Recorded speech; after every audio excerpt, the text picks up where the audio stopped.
You're staring at your bank account on your phone. $127. That number barely moves no matter how hard you try to save. Coffee here, groceries there, one unexpected expense, and you're right back to zero. Meanwhile, your friend just bought a brand new car. What's their secret? Here's the truth. Buying a new car is actually what's keeping you broke. Not because you lack discipline. The problem is that a new car devours your money from every single direction, in ways most people never calculate until it's too late. Let's talk about what really happens. The moment you drive a new car off the dealership lot, it loses value. We're talking 20% gone. You buy a car for $30,000. After just 1 year, it's worth only $24,000. You've lost $6,000 instantly. But here's where it gets dangerous for your financial health.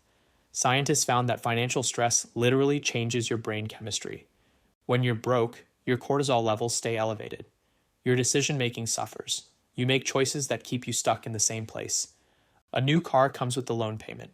On $30,000 at 6% for 5 years, you're paying $580 monthly. Then there's insurance. Full coverage on a new car costs $150 to $200 more per month than a used car would cost. Add registration, taxes, and dealership maintenance. You're spending roughly $900 to $1,000 monthly on something losing value daily. That's over $10,000 per year going toward an asset that's actively depreciating. Think what else you could do with that money. Now imagine you bought a reliable used car instead. 3 to 5 years old, well maintained. You could buy this for $10,000 cash. Right from the start, you've saved $20,000. No loan means no interest. Lower insurance because you only need liability coverage. Instead of $900 monthly, you're paying maybe $200 for insurance and maintenance. That's $700 extra dollars every single month. Here's the math that changes everything. Save $400 monthly at 8% returns. First year, you'll have $4,900. After 2 years of saving $400 monthly at 8%, you'll have $10,000. That's your used car paid for twice over. After 5 years with this strategy, you'll have over $30,000 in actual wealth, growing in value versus a depreciating car. Keep going for 10 years. After a decade of saving $400 monthly at 8%, you'll have approximately $73,000. That's not just savings. That's freedom. That's options. That's security. A shiny new car could never provide you with in your lifetime. But beyond the numbers, a new car affects how you think about money. It creates lifestyle inflation. You start needing to keep up appearances. This mindset makes you look rich on the outside, but broke on the inside. You're buying the impression, the status, instead of building real wealth. Actual wealthy people drive cars nobody notices. They understand real wealth doesn't show on the street. It shows in your bank account balance. Thomas Stanley's research found the average millionaire drives a 4-year-old car and keeps it for 6 years. They prioritize wealth over appearance. Let's talk opportunity cost. Every dollar on a car payment can't pay down debt, build emergency funds, or grow in investments for 5 years. If you're stuck at $127 in savings, a new car payment makes building wealth nearly impossible. That payment drains every extra dollar. A big car payment traps you in your current job. You can't take risks, start a business, or negotiate confidently. The car owns you now. Financial flexibility is worth more than a new car. Being able to say yes to opportunity or no to bad situations, that's real wealth and power. People say they need reliable transportation. Absolutely true. But a well-maintained 3-year-old car is just as reliable as a brand new one. Some argue new cars have better safety features. Fair point, but is marginal improvement worth $6,000 in first-year depreciation alone?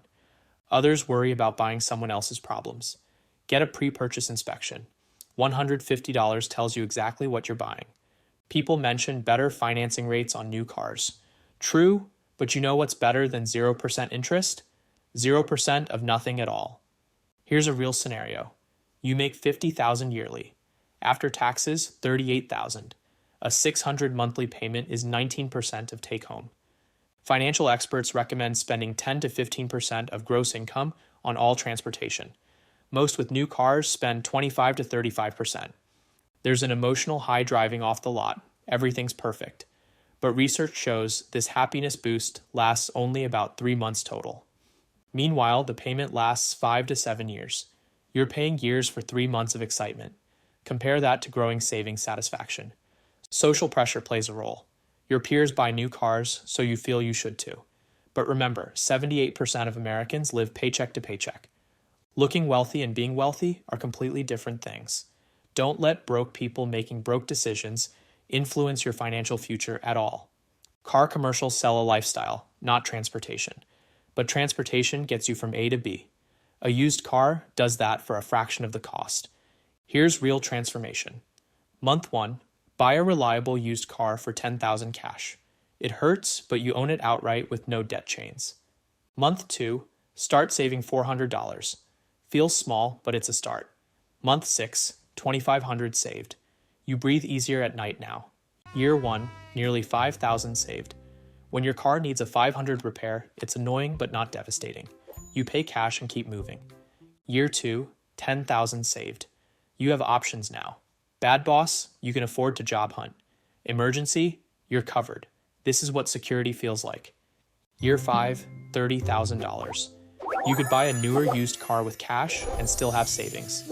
Or keep your reliable car and watch money grow. Year 10, $73,000.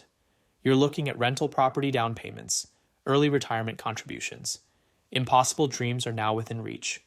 For someone with $127,000 saved, a new car is financial suicide. It's choosing short-term comfort over long-term security. That's just math. Think about lifetime opportunity cost. Avoid new cars from 30 to 60. Save $400 monthly at 8%. You'll have $700,000. $700,000 versus always having a nice car. Which would you choose? Comfortable retirement with options or 3 decades of new car smell? The path forward is clear. First, acknowledge your car situation might be keeping you broke. No shame in that. Most people make the same mistake. Second, commit to buying your next car used, ideally with cash.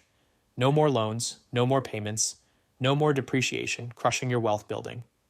Third, set up automatic transfers for that amount into a high-yield savings or investment account. Make it automatic so you can't talk yourself out of it.